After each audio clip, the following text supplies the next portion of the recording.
उड़ीसा के लोकप्रिय मुख्यमंत्री श्री मोहन चरण जी मांझी,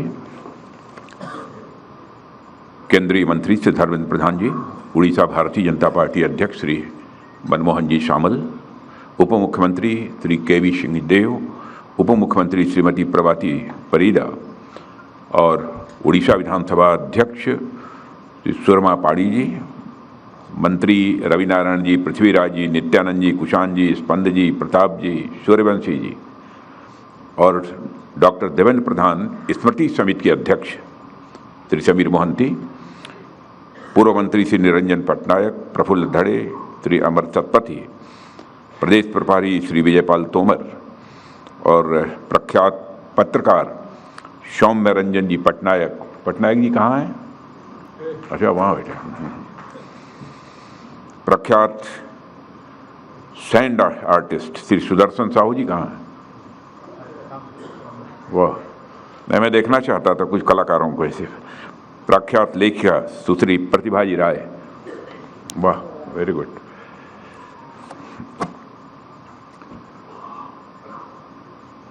आप सभी जानते हैं कि राजनीति तो बहुत लोग करते हैं और आज के कुछ वर्षों पहले आपने देखा होगा और आज भी ऐसे कुछ लोग होंगे। मैं उड़िया में नहीं बोल सकता इसलिए हिंदी में ही बोल रहा हूं और मैं बहुत समझने की कोशिश कर रहा था इसके पहले जो भी वक्ता थे, लेकिन मैं समझ नहीं पा रहा था, तो थोड़ा बहुत मैं धर्मेंद्र जी से मैं पूछ रहा था कि क्या बोल रहे हैं। इसलिए बिना सुने जो कुछ मैंने उनके बारे में सुना है, जो कुछ भी उनके संबंध में जाना है, वही बातें आप सबके सामने रखूंगा। आज के कुछ समय के पहले राजनीति के बारे में एक धारणा बनी हुई थी कि जो राजनीतिक क्षेत्र में काम करते हैं वह सत्य नहीं बोलते हैं, जो कहते हैं वह नहीं करते हैं।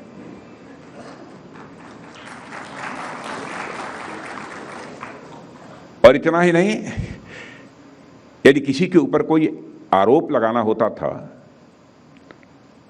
और उस व्यक्ति को यह लगता था कि यह व्यक्ति हमारे सामने खड़ा होकर झूठ बोल रहा है या मुझे गुमराह करने की कोशिश कर रहा है, तो लोग कहते थे तुम हमारे साथ राजनीति कर रहे हो। यह राजनीति शब्द किस हद तक अपनी विश्वसनीयता खो चुका था, किस हद तक यह राजनीति शब्द बदनाम हो चुका था।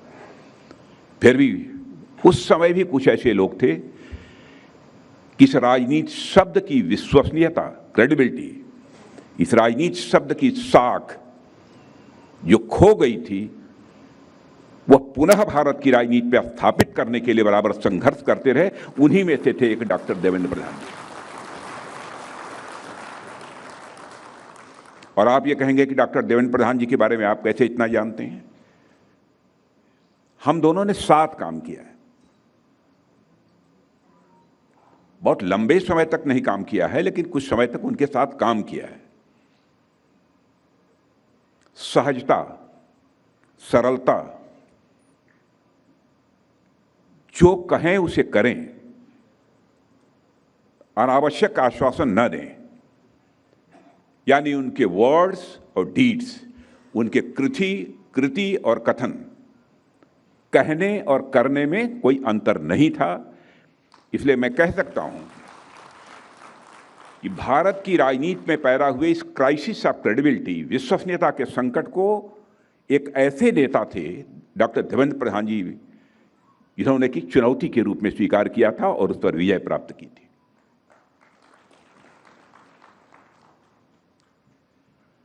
और उनका कितना सहज और सरल व्यक्तित्व था, मैं समझता हूं कि हमसे ज़्यादा आप लोग जानते हैं। हम दोनों साथ काम किए हैं और सचमुच उनके साथ मिलने पर, उनके साथ बातचीत करने पर मुझे सुखद अनुभूति होती थी। और आज ऐसे ही व्यक्तित्व, जिसने अपना संपूर्ण जीवन ही देश, जनसेवा और समाज के लिए समर्पित कर दिया, ऐसे व्यक्तित्व के लिए को श्रद्धांजलि अर्पित करने के लिए, उनकी स्मृति को नमन करने के लिए हम सब यहाँ पर एकत्रित हुए हैं। अब बहुत सारी चीज़ें आ चुकी होंगी, क्योंकि जो मुझे जानकारी थी, जो मैंने वो किया था, मैं समझता हूँ कि शायद वो बातें दोहराई ही जाएंगी कि डॉक्टर देवेंद्र प्रधान जी एक प्रतिष्ठित चिकित्सक थे और मरीजों के इलाज के लिए जितने समर्पित थे, मुझे बतलाया गया है उतने ही समर्पित वे एक जन नेता के रूप में समाज की सेवा के लिए भी रहे।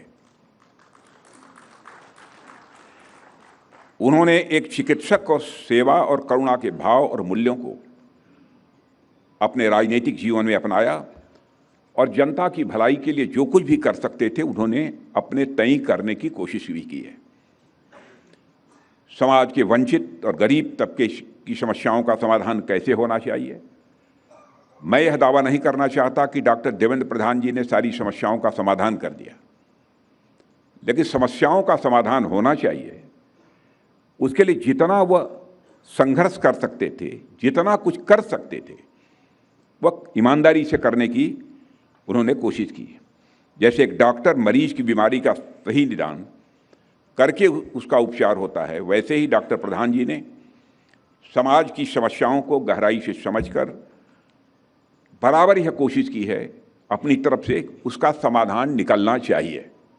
मैं यह दावा नहीं करना चाहता कि उन्होंने सारी समस्याओं का समाधान निकाल दिया, लेकिन इतना मैं विश्वास के साथ कह सकता हूं कि ईमानदारी के साथ डॉक्टर देवेंद्र प्रधान जी ने अपने सामाजिक और राजनीतिक जीवन में इसके लिए कोशिश की है।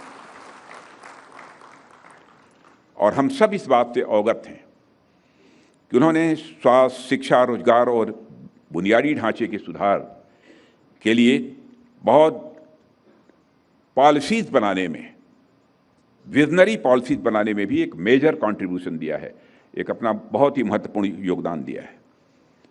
उनका हमारे बीच न होना, मैं मानता हूं कि ये बहुत बड़ी क्षति है। और जैसा मैंने पहले कहा कि श्रद्धेय अटल जी की जो सरकार थी उसमें हम दोनों साथ थे, मंत्रिमंडल में थे। मैं हमेशा उनकी सरलता और समाज के प्रति जो उनका कमिटमेंट था, जो उनकी प्रतिबद्धता थी, मैं उनसे छोटा था, बहुत छोटा था, मैं उससे इंस्पायर होता था, मुझे प्रेरणा मिलती थी। और जितना मैं उनके बारे में जानता हूं साथियों, मैं कह सकता हूं बहुत ही निस्वार्थ भाव से उन्होंने समाज की सेवा की है और अपने जीवन काल में अनेकों लोगों के जीवन को बेहतर बनाने के लिए जो कुछ भी उनके तय संभव था वह करने की उन्होंने पूरी कोशिश की है। उड़ीसा के डेवलपमेंट में यह मैं दावा नहीं करता कि उड़ीसा का पूरा डेवलपमेंट कर दिया उन्होंने, लेकिन उड़ीसा का डेवलपमेंट होना चाहिए उसके लिए जितना वह कंट्रीब्यूट कर सकते थे, जितना योगदान कर सकते थे उन्होंने किया। और उसके लिए जो कुछ भी बन सकता था उन्होंने पूरी ताकत लगाकर काम करने की कोशिश की। परिणाम नहीं देखा जाता, देखा जाता है व्यक्ति का इंटेंशन, व्यक्ति की नीयत। सबसे महत्वपूर्ण चीज वही हुआ करती है। डॉक्टर देवेंद्र प्रधान जी भारतीय राजनीति में और विशेष रूप से उड़ीसा की राजनीति में एक अपनी अलग आइडेंटिटी, एक अलग पहचान रखते थे। और उड़ीसा में भारतीय जनता पार्टी का विस्तार करने में जो उनका योगदान है, मैं समझता हूं उसे बतलाने की जरूरत नहीं है। और डॉक्टर देवेंद्र प्रधान जी का सार्वजनिक जीवन आक्रामक राजनैतिक शैली से नहीं बल्कि सार्थक कार्यों और जनहितकारी नीतियों से पहचाना जाता है। वह आक्रामक बहुत नहीं थे।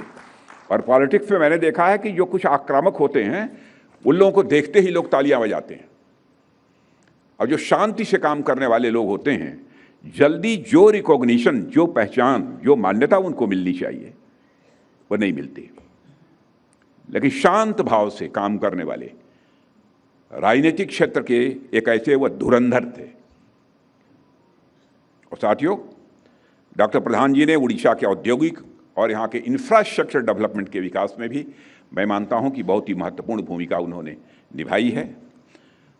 कई विकास योजनाओं में भी उन्होंने पहल की है और मुझे यह भी बताया गया है कि उससे कुछ रोजगार के अवसर भी पैदा हुए हैं, जॉब अपॉर्चुनिटीज भी उससे क्रिएट हुई हैं। उन्होंने शिक्षा और स्वास्थ्य के क्षेत्र में भी कुछ रिफॉर्म्स किए हैं। ग्रामीण क्षेत्रों में स्वास्थ्य सुविधाओं को मजबूत करने के लिए उनके द्वारा भी प्रयास किए गए हैं। जिससे चिकित्सा सुविधाएं दूर दराज के गांवों तक पहुंचें। मैं फिर से इस बात को कहना चाहता हूं, जो कुछ भी उनके बारे में मैं कहूँगा पूरी ईमानदारी से कहूँगा।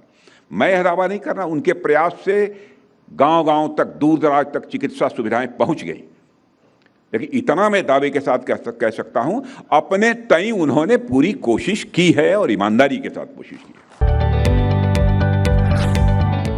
जदि आपंक आम भिडी भल लगा तेब आम चैनल को लाइक, शेयर और सब्सक्राइब करने को जमा भी भूलु नहीं।